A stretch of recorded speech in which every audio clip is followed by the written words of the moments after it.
What's up guys, it's me JimmyaGeek. So if you wanna turn on the delete sound, for example, I delete something, go to setting, go to sound and vibration,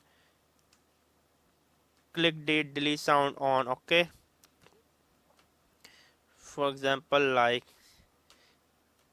I wanna delete this screenshot, delete.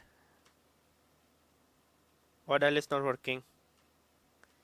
Anyway, let me go to the gallery. For example, I don't know why it's not working. For example, like I wanna delete this picture. Yeah, it's work. You hear the whoosh. It was me, JimmyaGeek. Subscribe and bye.